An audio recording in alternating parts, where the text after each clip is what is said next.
In this section, we will see how to control the text alignment in CSS and also how to control the spacing between letters and words.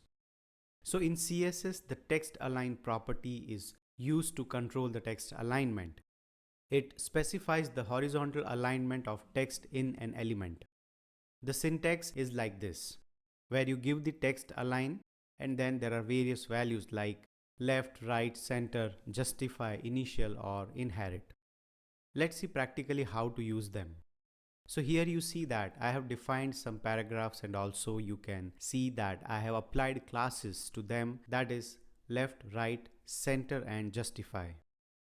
So let me quickly show you the output how it normally looks.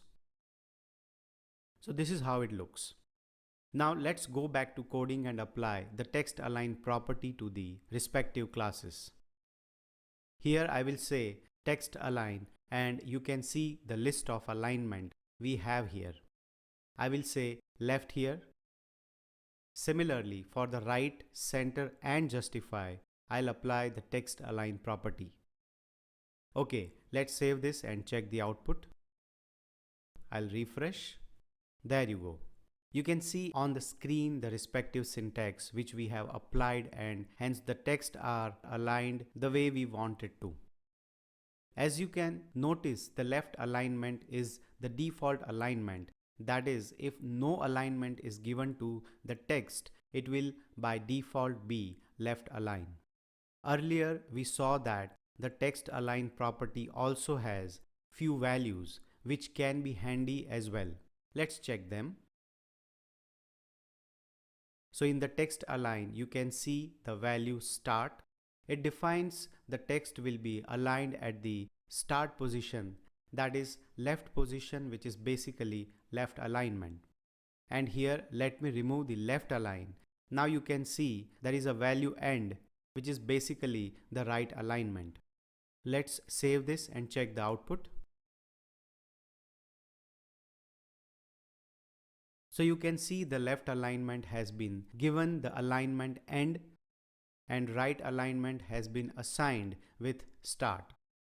Text align also has values like initial, inherit and unset. So the initial alignment will align the text to its default state, that is left alignment. Inherit, it is inherited from its parent.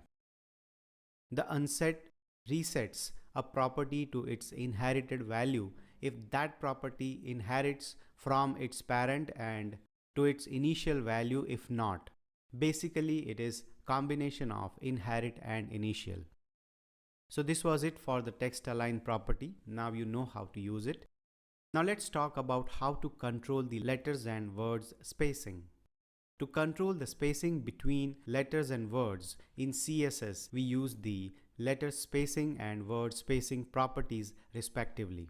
These properties allow us to add equal amount of space between letters or words. So here in the code, I will give letter spacing here in the H1. I will say 6 pixels, saving it, and let's check the browser. So you can see that in the heading, all the letters have spacing between them. You can also give negative values to the letter spacing. Let's give -3 pixels.